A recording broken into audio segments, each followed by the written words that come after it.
Namaste. Welcome to the live session of this course, Yoga and Positive Psychology for Managing Career and Life.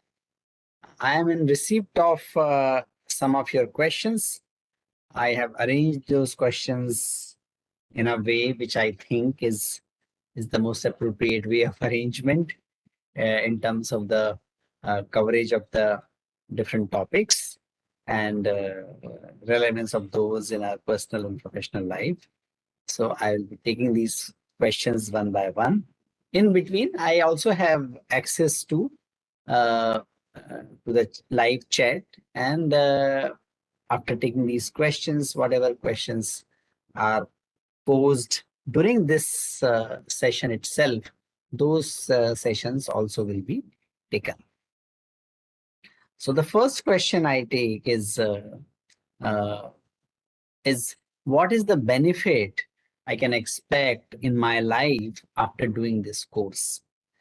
As mentioned in the very beginning of the course, that it is about uh, a reflection, understanding, and knowledge based on the great wisdom of yoga about how we can lead a fulfilling and holistic life.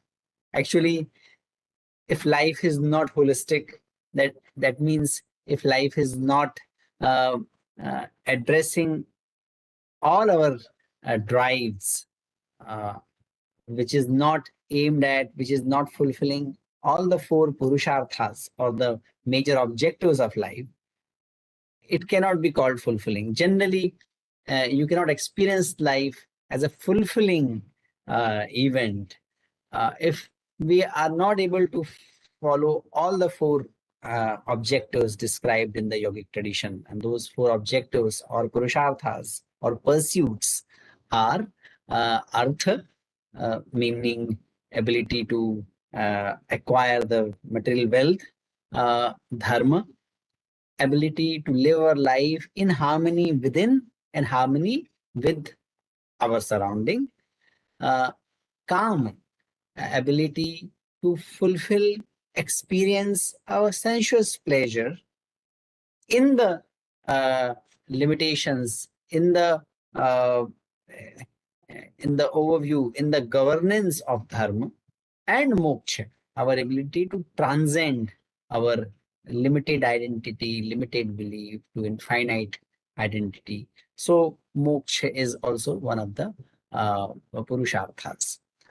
So this course is aimed at bringing out the knowledge and science which is there in the yogic tradition, which is also substantiated by the contemporary knowledge in the psychology, in integral psychology, in philosophy, in governance, uh, developmental psychology, etc. So this course provides knowledge base to lead a fulfilling life in job as well as out of the job. Uh, Knowledge is power. In Bhagavad Gita, it is said that nahi jnanena sadrisham pavitra me vidyati tatsvayam yoga sansiddhi kalen atmani vindati. Nothing in this world is more pious and pure than knowledge. That's why yogis, the tapasvis, the sages, follow the penance in the pursuit of knowledge, life after life, infinite time. नहीं ज्ञानेन सदृशं पवित्रम काले नात्मनि विन्दति. For the very long period also people, those who are those who are those who seek knowledge, they pursue that for a very long period as well. So the objective of this course is to build the knowledge. Knowledge has the power to generate right intentions. Knowledge combined with right intentions generates right emotions. When positive emotions and right knowledge combine, that uh, initiates right action. Gyan Shakti, Ichha Shakti, Kriya Shakti. These are the three powers through which we undertake anything. So this course is aimed at building the Jnana Shakti for leading fulfilling life. Right Jnana Shakti will result into right emotions, right intentions, and right emotions. In that, in one of the sutras in a uh, in a Yajurved, this whole description is given in the power of intention, and all there are 7 shlokas, and each of the shloka completes with the couplet tanme manah shubha sankalpamastu, because this man is the source of the action, this man is the intention, source of intention, man drives, but man is driven by gyan, man is driven by knowledge. So that is the objective of the course. Whichever context you are living, whichever profession you are in, you are a student or a working professional, I'm sure these wisdom which is described in yoga and substantiated in the positive psychology, integral psychology, they can help us in wherever we are, in elevating suffering as well as achieving higher level of flourishing. Those of us who are suffering from anxiety, dependence, stress, sentimentality, we have uh, inputs, we have insights for addressing these inhibitors of our well-being in this course. But those who are flourishing, those who are optimally flourishing, that means those who have right positive emotions, positive sense of achievement, positive relationships, meaning and purpose in life, they also need knowledge. They also need input. They also need to constantly make effort to remain in that zone and grow in the flourishing zone itself. So this course is for all of us who want to get rid of the inhibitors of well-being, or those who want to retain and remain in the flourishing zone. This much I can say. We can say more things about it, because each topic, whether it is related to controlling of our mind, whether it is related to senses, whether it is related to building our Vijnanamaya Kosh, whatever, they all have deep knowledge sources, and about and all of them has a great impact on success and well-being in life. But briefly, we can say whatever I have just said about the course. The second question I take is about swadharma. The questioner has asked uh, how to find out swadharma. It was told while doing some work, if we don't realize the time, then that is our swadharma. But sometime enjoyment of work depends on recognition, appreciation of work. Please comment. Very, very practical question. We all are searching our swadharma. Swadharma is one of the components, very important, critical component of Karma Yoga. But Karma Yoga is not only about Swadharma. And actually, realization of Swadharma requires 3 other things. PhD scholar of our school, in the School of Management, IIT Bombay, Dr. Dr. Ajinkya Naware, has very beautifully, elegantly culled out 5 factors of Karma Yoga. And if we have to understand Swadharma, we need to understand Swadharma in the context of these 5 factors. What are those? Those factors are the factors of Karma Yoga. Those factors are Indriya Nigraha, controlling of the senses, right amount of indulgence, that is indulgence of the senses, for food, for sex, for wearing new clothes, for watching movies, whatever sense pleasure we are trying, it has to be judicious. And that meter is within us. We need to be conscious how much indulgence is good for my body, good for my mind, good for my relationships, good for my career. So first is Indriya Nigra. Second is Samabuddhi, equanimity of mind, something I earn deeply. If I don't get it, do I just get carried away, or I remain anchored and make another effort or evaluate the situation again? So Samabuddhi, equanimity of mind. Then comes Falashatyag. When Indriya Nigra and Samabuddhi is there, when with these two attributes we engage in an action, we actually don't bother much about fruit of action, benefits of action. We engage in that action because that is the most important thing to be done by us at that moment. When I'm able to engage in these actions, the knowledge of swadharma emerges. Swadharma is always in context of the world, and that is the fifth factor, that is Lokasangram. Working for the world maintenance. No work is qualified to be called Swadharma if it is not ingrained in the idea of world maintenance. Will I'll be enjoy I, I'll be experiencing well-being in the long run, and will the people around me also experience well-being in the long run? These are the checks of Swadharma. So very simple test. Whatever I am doing, just look at the positive implications of that action in next 10 minutes, in next 10 days, in next 10 months, in next 10 years. If answer is yes, then it is Swadharma. If answer is no, we need to take a step back and reevaluate the situation.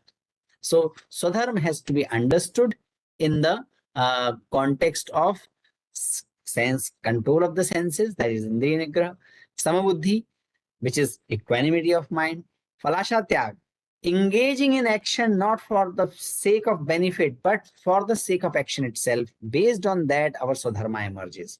What am I good at and what this world needs? Swadharma is always at the interface of what am I good at and what is the need of the world. World means my surrounding. That is my world. While doing that, while making some decision and choosing that action, the temporal test is, will it be good? What will be the impact of my action on myself and my people and the people around me or the system around me in next 10 minutes, in next 10 days, in next 10 months, in next 10 years? If answer is yes, then that is my Swadharma. The next question is about the practice, that is, can we say that Yoga Nidra, we can have a glimpse of Turiya? My understanding is that Yoga Nidra is not Turiya or certainly not Samadhi.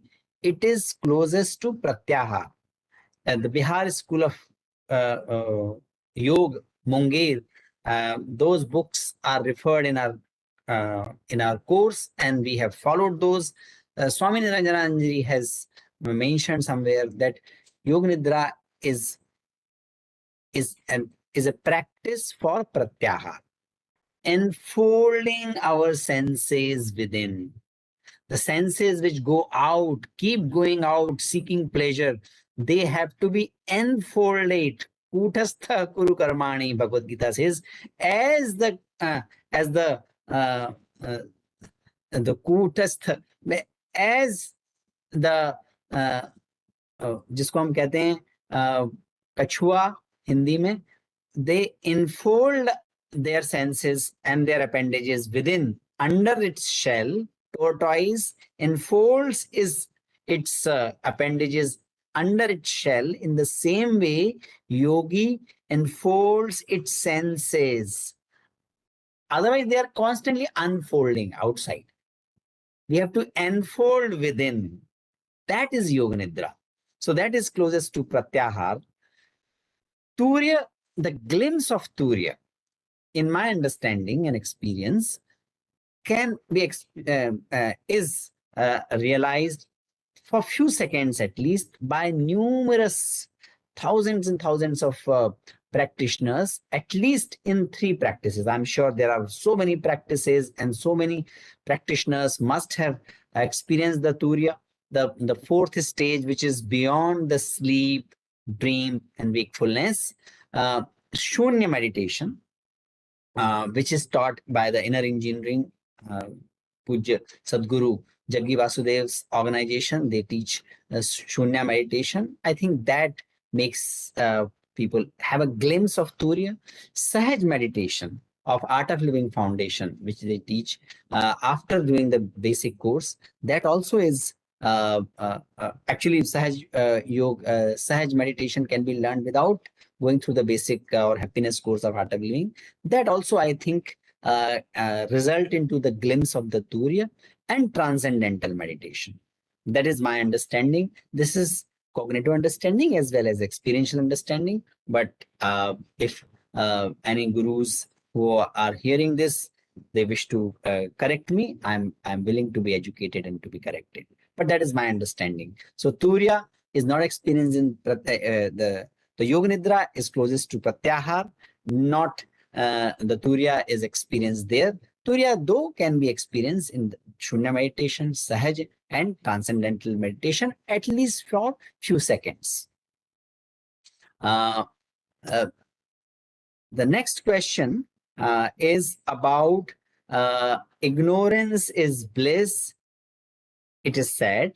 But in the yogic perspective, avidya or ignorance is one of the panch kleshas, which is one reason for vyadhi. Uh, Ignorance is bliss, but in a very short term. Ignorance, bliss can be eating lot of gulab jamun or rasgulla. That pleasure may be for very short term. Very soon, that rasgulla which I have eaten beyond beyond the capacity of the digestion of my body will not remain blissful. It will remain. It become very painful. That is true for all the bliss which is enjoyed without Indriya Nigraha, without right sense of balance and equanimity, and right sense of sambuddhi. So, uh, if we have to experience bliss not in a very immediate term, but in the long run, we have to have knowledge about to what extent I can enjoy this, what I am going to enjoy this. So ignorance is not bliss. If at all it is bliss, it is for very short term.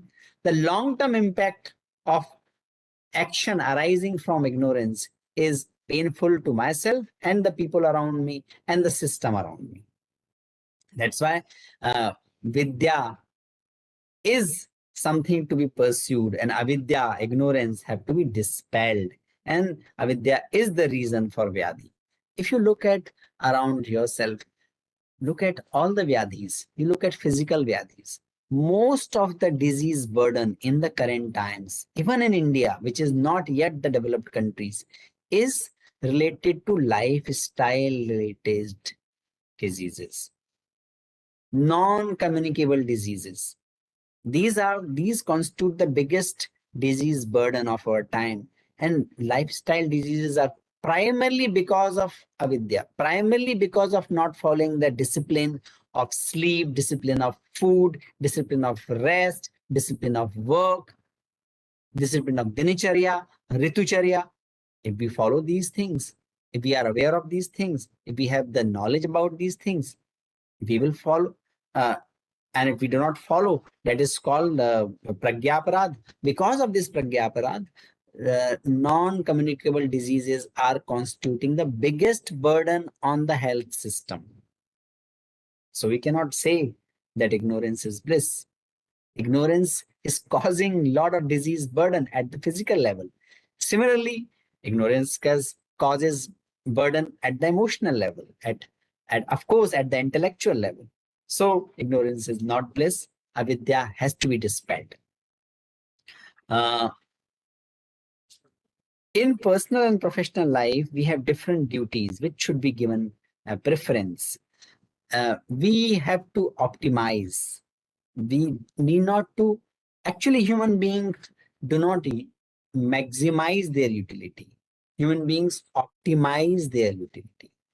We are driven by need for belonging, need to possess, uh, need to know our place in the larger scheme of the world.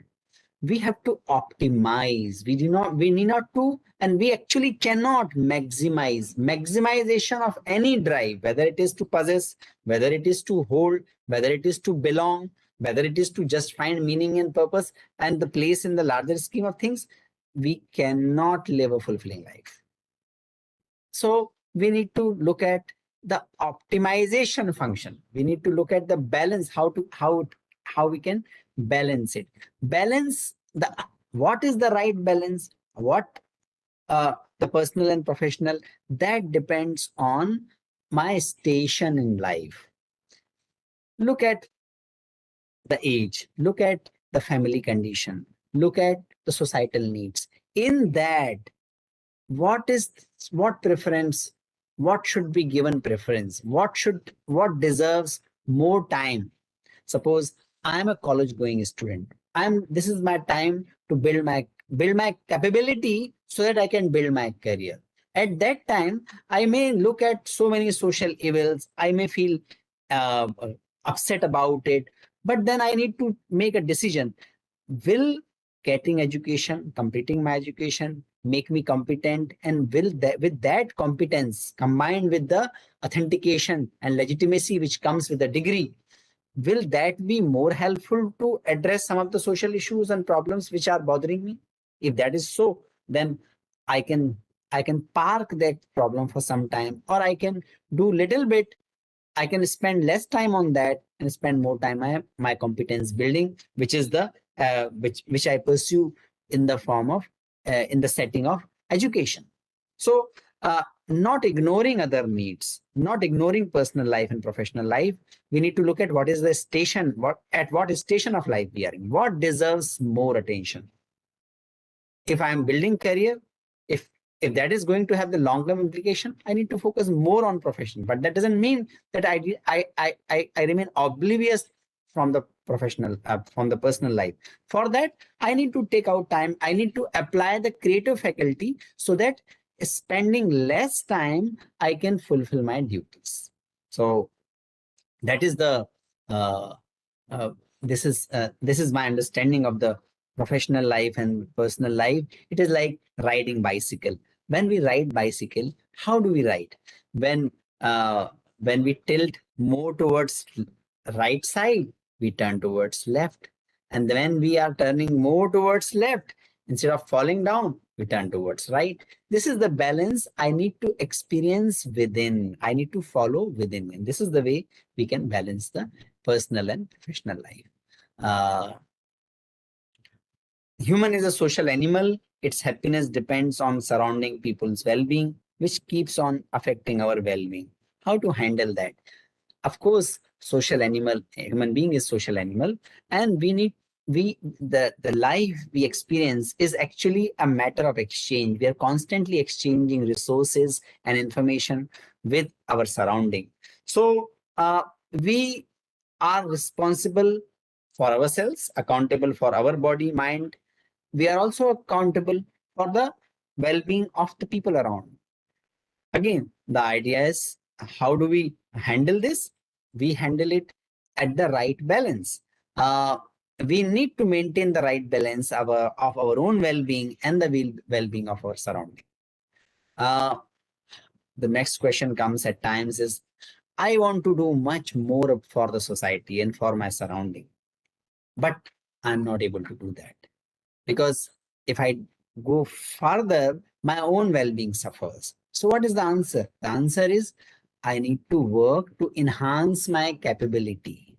If I build my capability in whatever way, in way of by earning more money, in way of being more knowledgeable, in way of being more technologically savvy, in way of being more physically fit, whatever is required to build our competence so that I can be more available to the society, I need to do that.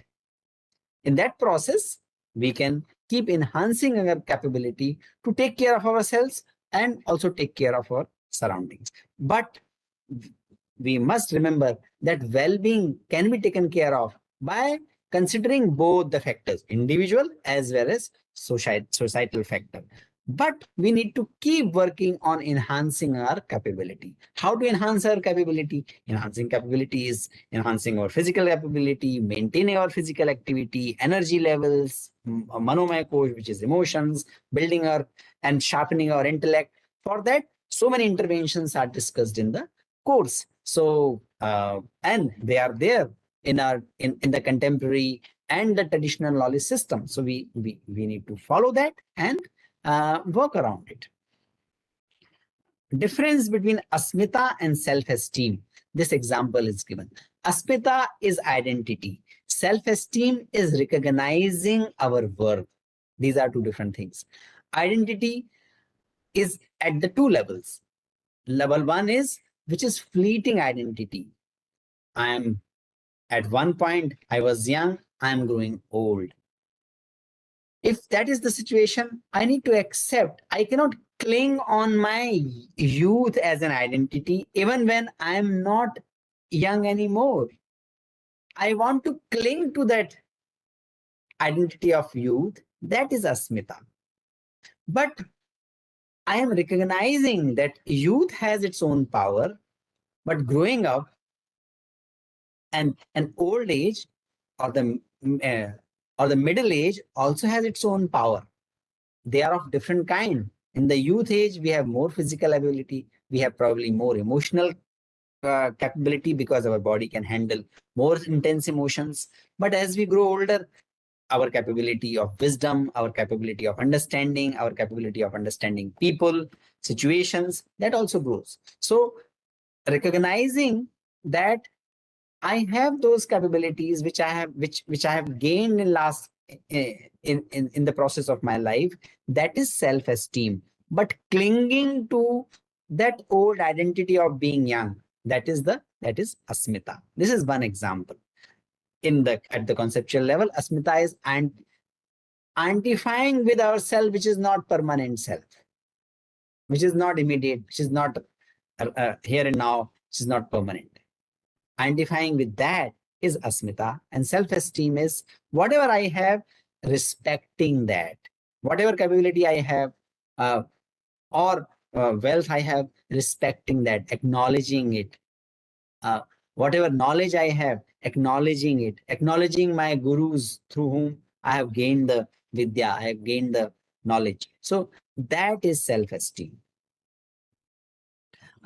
Next question is, should the asanas done on Prakriti based on always? Yes, we need to actually work on our Prakriti to identify our Prakriti. And in the course, in the asana section, we have categorized the different asanas according to Prakriti. And not only asanas, but pranayam as well according to Prakriti. And that description is given. You can follow that and follow your practice according to your Prakriti. How to assess the Prakriti? You can do the self-assessment. Automated self-assessment link is given to all the course participants to assess the Ayurvedic Prakriti. So these are the questions which I received earlier. There's one more question, that is, example of Raja is taken. What he should do for his well-being. Like Raja or his subjects or anyone, everybody has to take care of their physical self, mental self, pranic self, and Vijnanamaya Kosh, the intellectual self. This is something which we can consciously take care of, which we have to consciously take care of. And this course is about that. The last 30% of the sections are specifically talking about, last 30% of the lectures are specifically talking about how to take care of the well-being at the physical, emotional, vital level. And that applies to anyone, whether it is rural or the subject. Then there are some questions which I have just received now. Devashish Prathanji has mentioned that I could not submit the assignment 7 on matter. Not all the assignments are considered. If I remember correctly, out of 8, 6 assignments are considered. So you are well in your limit. As long as you have 6 assignments submitted, you will be considered for examination. The final exam, about the final exam also being asked, the final exam will be in the multiple choice question form, and the coverage will be from the lectures which are delivered, which are available in the which you have been watching and listening. Now, I think the written transcript is also available of the lectures, so that can also be helpful for preparing your examination.